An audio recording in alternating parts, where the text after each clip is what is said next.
Chandu RK news కి స్వాగతం. ముందుగా బులెటిన్ లో హెడ్లైన్స్. ప్రారంభమైన ఇంటర్మీడియట్ మొదటి సంవత్సరం పరీక్షలు సమయానికి చేరుకోవాలని విద్యార్థులకు అధికారుల సూచన. కొనసాగుతున్న ఎస్ఎల్బీసీ సొరంగం రెస్క్యూ ఆపరేషన్ 12 రోజులైన కార్మికులను చేరుకోలేకపోతున్న రెస్క్యూ బృందాలు. ప్రసిద్ధ పుణ్యక్షేత్రం స్వయంభూ వెలసిన వరసిద్ధి వినాయక స్వామిని దర్శించుకున్న మాజీ మంత్రి రోజా. వేద మంత్రాలతో రోజాను ఆశీర్వదించిన పండితులు.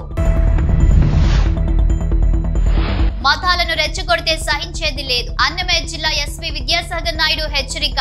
రాష్ట్రంలో ఈ రోజు నుండి ఇంటర్మీడియట్ మొదటి సంవత్సరం పరీక్షలు ప్రారంభమయ్యాయి. పరీక్షలు రాసినందుకు విద్యార్థులు పరీక్షా కేంద్రాల వద్ద చేరుకుంటున్నారు. అంబర్పేట్ నియోజకవర్గ పరిధిలోని వివిధ కళాశాల వద్ద పరీక్ష కేంద్రాలను ఏర్పాటు చేశారు. హాల్ టికెట్ చెక్ చేసుకుని వారికి పరీక్ష కేంద్రంలోకి అనుమతిస్తున్నారు. ఉదయం 9 గంటల నుండి పరీక్ష ప్రారంభమై 12 గంటల వరకు పరీక్ష ఉంటుంది. పరీక్ష కేంద్రాలు చేరుకుంటున్న విద్యార్థులు చేరుకుంటున్నారు.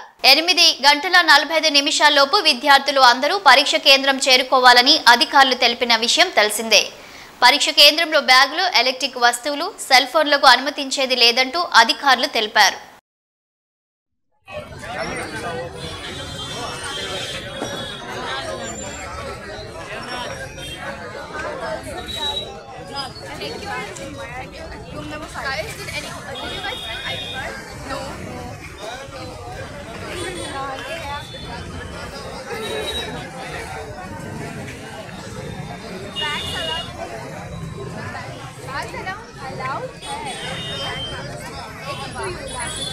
मोबाइल घड़ी पेरेंट्स दो क्या हुआ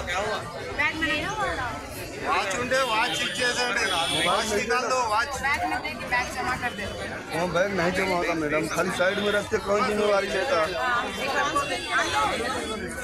मोबाइल घड़ी पैड साइड में दो एक एक आदमी आगे बढ़ो होल टिकट लेके ठहरो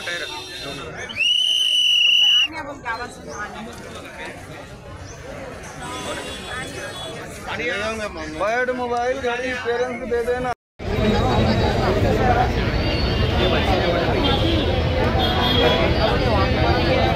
हो सकता है यहाँ पे आगे भी एक 80 का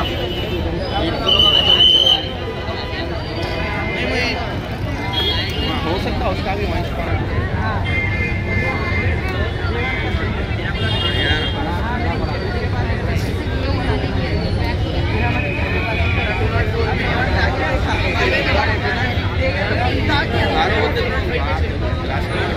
చిత్తూరు జిల్లాలోని కాణిపాకం ప్రసిద్ధ పుణ్యక్షేత్రం స్వయంభూ వెలసిన వరసిద్ధి వినాయక స్వామిని ప్రత్యేక పూజలు నిర్వహించి స్వామివారిని దర్శించుకున్నారు మాజీ మంత్రి రోజా. ఈ సందర్భంగా స్వామివారి దర్శనం అనంతరం తీర్థ ప్రసాదాలు అందజేసి వేద మంత్రాలతో మాజీ మంత్రి రోజా పండితులు ఆశీర్వదించారు. ఈ సందర్భంగా మాజీ కాణిపాక chairman Mohan Reddy, PACS ex president Tirumal Reddy, Srihari Reddy, Nagari rural ex convener Hari తదితరులు పాల్గొన్నారు. చేసుకొని స్వామిలో ప్రార్థన చేసుకొని ఆశీర్వాదం చేస్తారు.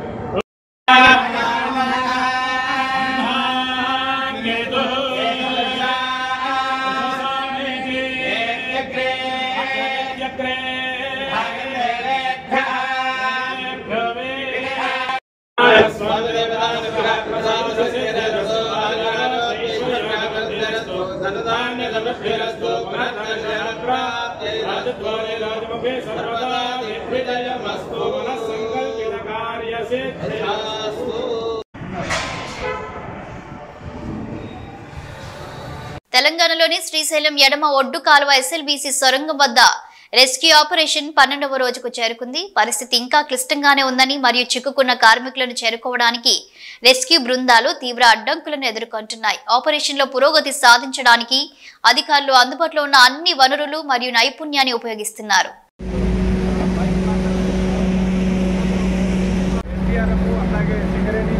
కార్మికులందరూ కూడా బయటకు వస్తున్న పరిస్థితులు పొంది పూర్తి స్థాయిలో కనిపిస్తుంది. ట్యాంక్కి సంబంధించి మరికొద్దిసేపట్లో మరొక టీం వెంటనే లోపలికి వెళ్లేందుకు సిద్ధమవుతున్న పరిస్థితులు పొంది ఇటు ఎన్డీఆర్ఎఫ్. అన్నమయ్య జిల్లా మతాలను అడ్డం పెట్టుకొని సంఘ విద్రోహ శక్తులుగా చలామణి అవుతామంటే విడిచిపెట్టే ప్రసక్తి లేదని హెచ్చరించారు అన్నమయ్య జిల్లా ఎస్పీ విద్యాసాగర్ నాయుడు. వీరభద్రస్వామి పారువేట సందర్భంగా హిందూ సంఘాలు చేరి అనవసర వ్యాఖ్యలు రెచ్చగొట్టే విధంగా చేశారని, ముస్లింలు కూడా జంక్షన్ వద్ద ఊరేగింపును అడ్డుకోవడంతో ఇరు వర్గాల్లో ఆకతాయిలు మత పెద్దల మాటలు వినకుండా పోలీసులపై సైతం రెచ్చిపోయారు. దాదాపు 1000 మంది చెప్పులు విసరడం, రాళ్లు రువ్వడం చేశారన్నారు. ప్రతి ఏడాది హిందూ ముస్లింలు కలిసిమెలిసి వీరభద్రస్వామి ఉత్సవాలు, ముస్లింల పండుగలు జరుపుకుంటూ వచ్చారు. ఈ మధ్య హిందూ ముస్లిం మత సంస్థలు ఏర్పాటు చేసుకుని పోరాటాల పేరుతో తమ పబ్బం గడుపుకునే ప్రయత్నం చేస్తున్నారు. ఇటువంటి వారి వల్ల ప్రశాంత వాతావరణానికి భంగం కలుగుతుంది. ఇటువంటి వారిపై పీడీ యాక్టులు నమోదు చేస్తాం, జిల్లా బహిష్కరణ చేస్తామని హెచ్చరించారు విద్యాసాగర్ నాయుడు. ఈరోజు రాయచోటి పట్టణంలో అయిన issue both Hindu and Muslim sides దీంట్లో తప్పు ఉంది. ముఖ్యంగా చూసుకుంటే పార్వేట ఉత్సవం ఊరేగింపు అనేది దేవాదాయ శాఖ వాళ్ళు ఎంతో ప్రశాంతంగా కండక్ట్ చేస్తూ పోతుండగా కొంతమంది హిందూ సంఘాల పేరుతో దాంట్లో చేరటం, కొన్ని అనవసరమైన వ్యాఖ్యలు చేసి రెచ్చగొట్టే విధంగా వాళ్ళ బిహేవియర్, హావభావాలు ఉండటం, అదేవిధంగా ముస్లింల వైపు కూడా కొంతమంది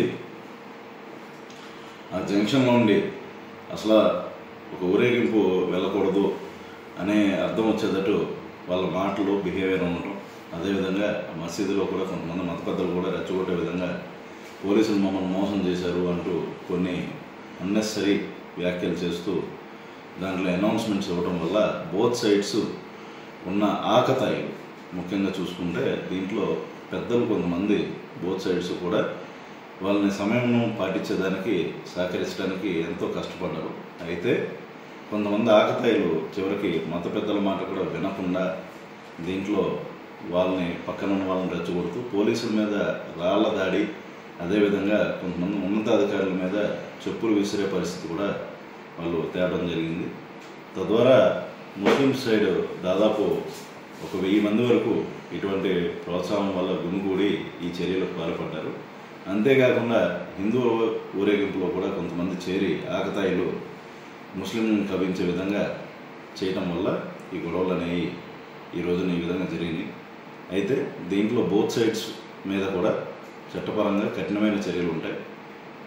మేము ఎందుకంటే డ్రోన్స్ అనేవి దీంట్లో వాడటం జరిగింది. డ్రోన్ ఫుటేజ్లో ప్రతి ఒక్కరి మొహాలు చాలా క్లియర్గా ఉంటాయి కాబట్టి టైం తీసుకున్నా కూడా కంపల్సరీ అందరినీ ఐడెంటిఫై చేస్తాం.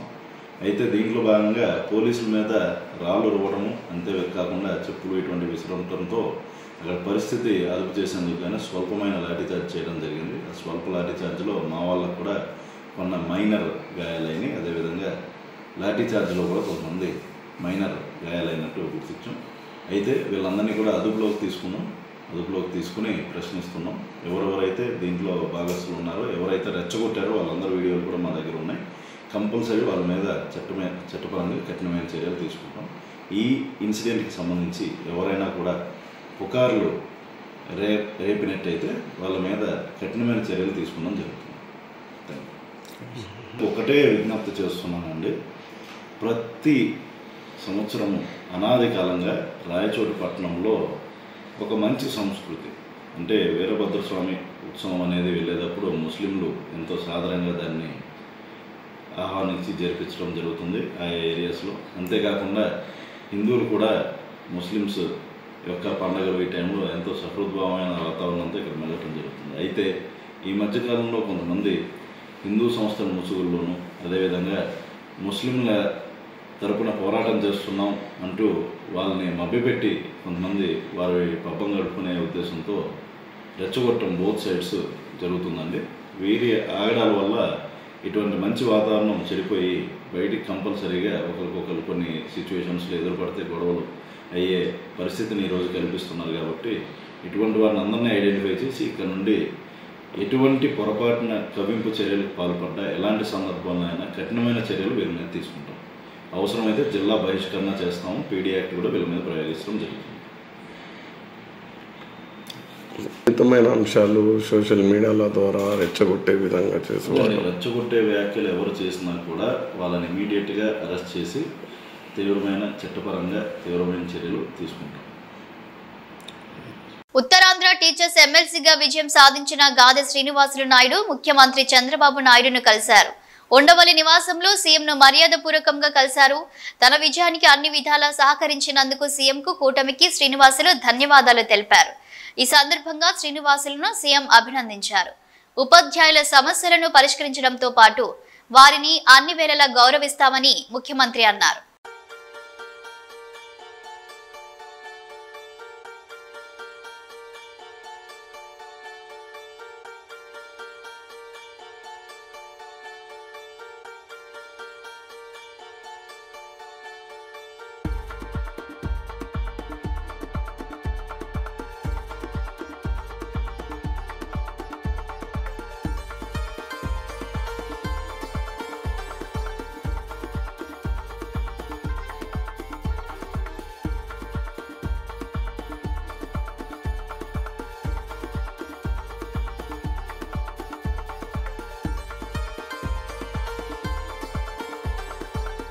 పది లక్షల మందితో జనసేన ఆవిర్భావ సభ నిర్వహించేందుకు ఏర్పాట్లు చురుగ్గా సాగుతున్నాయని కుడా చైర్మన్ జనసేన పార్టీ కాకినాడ జిల్లా అధ్యక్షుడు తుమ్మల రామస్వామి పేర్కొన్నారు.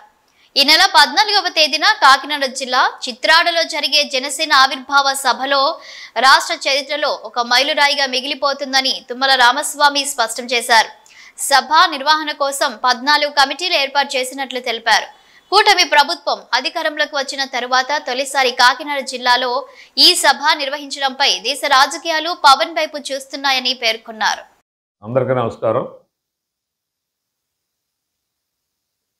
జనసేన పార్టీ ఆవిర్భావ సభ ఈ నెల 14వ తారీఖు నాడు పిఠాపురం నియోజకవర్గానికి సంబంధించి చిత్రాడ గ్రామంలో ఉన్నటువంటి ఎస్బి వెంచర్స్ అనేటువంటి స్థలంలో జనసేన పార్టీ ఆవిర్భావ సభ జరగబోతా ఉంది. ఏదైతే ఆవిర్భావ సభ కోసం ఎంపిక చేసుకున్నటువంటి స్థలం ఇటు పెద్దాపురంకి, పిఠాపురం, కాకినాడ రూరల్కి 3 కాన్స్టిట్యున్సీలు ఒకే చోట కలిసి ఉండేటువంటి ప్రదేశం ఏదైతే ఉందో ఆ ప్రదేశంలో జనసేన పార్టీ ఆవిర్భావ సభ నిర్వహించబోతా ఉన్నారు. ఆవిర్భావ సభ కోసం జనసేన పార్టీ నుండి ఎప్పుడూ లేని విధంగా ఇది 12వ ఆవిర్భావ సభ. గత 11 ఆవిర్భావ సభలు మేము అధికారంలో లేనప్పుడు జరుపుకున్నటువంటి ఆవిర్భావ సభ. ఈ 12వ ఆవిర్భావ సభ మేము అధికారంలో ఉండగా చేసుకునేటువంటి ఆవిర్భావ సభ. దానికోసం చాలా ఉత్సాహంగా ఇటు జనసేన పార్టీ శ్రేణులందరూ కూడా, కార్యకర్తలు, జన సైనికులు, వీర మహిళలు, జనసేన పార్టీ నాయకులు అందరూ కూడా ఉత్సాహంగా పాలుపంచుకోవాలనేటువంటి తరుణం. ఈ ఆవిర్భావ సభ కోసం జనసేన పార్టీ నుండి సుమారు 14 కమిటీలు ఏర్పాటు చేసుకోవడం జరిగింది.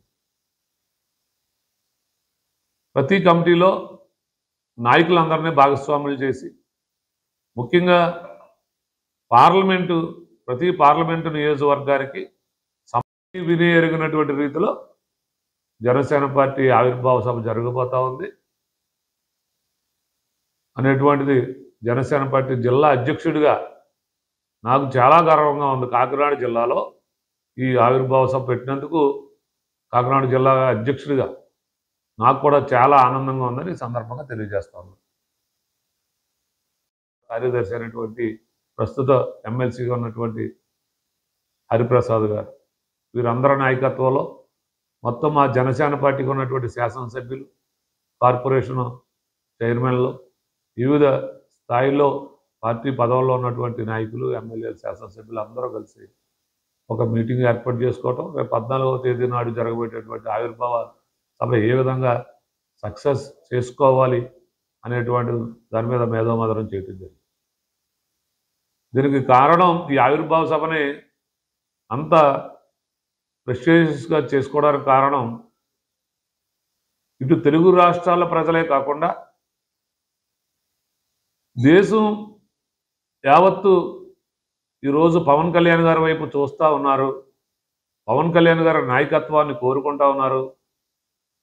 ముఖ్యంగా మధ్యతరగతి ప్రజల కోసం, బడుగు బలహీన వర్గాల ప్రజల కోసం, విద్యార్థుల కోసం, మహిళల కోసం ఆయన పనిచేస్తున్నటువంటి తీరు, అలాగే గ్రామాలు వదిలి పట్టణాలకు వలస వెళ్ళిపోతున్నటువంటి తరుణంలో ఆయన పంచాయతీరాజ్ శాఖ తీసుకుని ప్రతి పంచాయతీకి కూడా కొత్త వెలుగులు తీసుకొచ్చే విధంగా ఆయన చేసేటువంటి పనితీరు అన్ని ప్రజలు కూడా గమనించి జనసేన పార్టీ రాబోయే రోజుల్లో ఒక పెద్ద పార్టీగా అవతరించబోతా ఉన్నదనేటువంటి ప్రజలందరూ ఉద్దేశం. దానికోసం ప్రజలు కూడా 1000 కళ్ళతో ఎదురు చూస్తూ ఉన్నారు. ఇది ఒక విజయోత్సవ సభగా జరిగిపోతూ ఉంది ఆవిర్భావ సభ. మనం కూడా దాంట్లో భాగస్వాములు అవ్వాలనేటువంటిది ప్రజలు కూడా చూస్తూ ఉన్నారు. ఖచ్చితంగా రేపు 14వ తేదీ నాడు జరగబోయేటువంటి ఆవిర్భావ సభకి 10 లక్షలు వస్తారనేటువంటి అంచనాతో అక్కడ ఏర్పాట్లు జరుగుతూ ఉన్నాయి. అన్నీ కూడా అటు ముఖ్యంగా మహిళలకు కూడా ప్రత్యేకమైనటువంటి ఏర్పాట్లు చేసి వారికి ఎక్కడ తొక్కిసలాటల్లో కానీ ఎక్కడ ఇబ్బంది లేకుండా వారికి ప్రత్యేకమైనటువంటి కుర్చీల్లో ఆసీనులు అయ్యేటట్టు అక్కడ సభలో ఏర్పాట్లు చేస్తూ ఉన్నాం. దీనికి వాలంటీర్ కమిటీ కూడా ఉంది. ఎవరు భయపడక్కర్లేదు. వాలంటీర్ కమిటీ వేసి వారి యొక్క ఆధ్వర్యంలో వీరందరినీ ఎవరి ప్రదేశాల్లో వారు కూర్చోబెట్టడం. ఇంటర్మీడియట్ పరీక్షలు రాస్తున్న 10వ తరగతి పరీక్షలు రాయబోయే విద్యార్థులకు శుభాకాంక్షలు తెలిపారు మంత్రి పొన్నం. ఉజ్వల భవిష్యత్తుకు టర్నింగ్ పాయింట్ అయిన ఈ 2 పరీక్షలు రాస్తున్న విద్యార్థులు శ్రద్ధతో పట్టుదలతో కృషి చేసి ఉన్నతమైన ఫలితాలు వచ్చేలా పరీక్షలు రాయాలని ఆకాంక్షిస్తున్నట్లు తెలిపారు మంత్రి పొన్నం ప్రభాకర్ గౌడ్. ఇంటర్ 10వ తరగతి పరీక్షలు రాస్తున్న విద్యార్థులందరికీ శుభాకాంక్షలు. ఉజ్వల భవిష్యత్తుకు టర్నింగ్ పాయింట్ అయిన ఈ 2 పరీక్షల్లో పరీక్ష రాస్తున్న ప్రతి ఒక్కరూ శ్రద్ధతో పట్టుదలతో కృషి చేసి ఈ వార్షిక పరీక్షల్లో ఉన్నతమైనటువంటి ఫలితాలు పొందే విధంగా మీకు అటువంటి ప్రతిభ రావాలని, అటువంటి ఫలితాలు రాసే విధంగా పరీక్షలు రాయాలని కోరుకుంటూ మీ అందరికీ నా శుభాకాంక్షలు. నిజాంపేట్లోని ఆసుపత్రిలో చికిత్స పొందుతున్న సింగర్ కల్పనకు సంబంధించిన హెల్త్ బులెటిన్ వీడియోని విడుదల చేశారు. ఆమె ఆరోగ్య పరిస్థితి నిలకడగా ఉందని తెలిపారు. వైద్యులు ఐసీయూ నుండి జనరల్ వార్డుకు తరలించామని అన్నారు. కూటమి ప్రభుత్వం అధికారంలోకి వచ్చిన తర్వాత దళితులపైన, దళిత అధికారులపైన కక్ష సాధింపు చర్యలకు దిగుతోందని వైఎస్ఆర్సీపీ దళిత నేతలు మండిపడ్డారు. ఐపీఎస్ అధికారి సునీల్ కుమార్ పై కక్ష సాధింపు చర్యలకు పాల్పడుతున్నారని విశాఖ జిల్లా వైఎస్ఆర్సీపీ ఎస్ఎస్ఎల్ విభాగం అధ్యక్షుడు బోని శివరామకృష్ణ, వైఎస్ఆర్సీపీ జిల్లా అధికార ప్రతినిధి మంచా మల్లేశ్వరి పేర్కొన్నారు. సునీల్ కుమార్ తన సొంత ఖర్చుల మీద విదేశాలకు వెళ్తే కూటమి నేతలకు వచ్చిన ఇబ్బందేంటని ప్రశ్నించారు. కూటమి పాలనలో చంద్రబాబు సామాజిక వర్గానికి చెందిన అధికారుల పట్ల ఒక విధంగా, బడుగు బలహీన వర్గాలకు చెందిన అధికారుల పట్ల మరో విధంగా వ్యవహరిస్తున్నారని విమర్శించారు. దళితులంతా ఏకమై చంద్రబాబుకు బుద్ధి చెప్పే రోజులు దగ్గరలోనే ఉన్నాయని హెచ్చరించారు. అందరికీ నమస్కారం. ఈ కూటమి ప్రభుత్వం ఎంత అన్యాయంగా పరిపాలిస్తుందంటే, ఈ గవర్నమెంట్ 6 హామీలు ఇచ్చారు. ఒక్క హామీ కూడా అమలుపరచకుండా రెడ్ బుక్ రాజ్యాంగం అనేసి అంబేద్కర్ రాసిన రాజ్యాంగాన్ని ఉల్లంఘించి గత ముఖ్యమంత్రి వైఎస్ జగన్మోహన్ రెడ్డి, మాజీ మంత్రి, గ్రామ వాలంటరీ అని, గ్రామ సచివాలయం అని నేరుగా ప్రజలకి నవరత్నాలు, ప్రజల కోసమే నేను ప్రజానాయకుడిని, నేను ప్రథమ పౌరుణ్ణి, నేను సీఎం కాదు పెద్ద కూలి వాడిని అనేసి నేరుగా ప్రజల దగ్గరికే ప్రతి ఒక్క పథకం, అమ్మఒడి కానీ, విద్యా, ఎవ్రీథింగ్ మొత్తం జగన్మోహన్ రెడ్డి నేనే ప్రజలకు సేవ చేస్తున్నాననే ఒక ప్రజల్లో మంచి భావం ఉంది. ఈరోజు 6 హామీలు ఇచ్చి ఒక్క హామీ కూడా, నా ఆడపడుచులని బస్సు ఫ్రీ అన్నాడు, 3 సిలిండర్లు అన్నారు, ఒక్క సిలిండర్ కూడా ఇంతవరకు ఇవ్వలేదు. అలాగే రెడ్ బుక్ రాజ్యాంగం వల్ల కూటమి ప్రభుత్వం, పవన్ కళ్యాణ్ మాట్లాడతారు, మేము కట్టే ట్యాక్స్లు మీ రాజారెడ్డిదా మీద అని పవన్ కళ్యాణ్ మాట ఎంత తప్పు.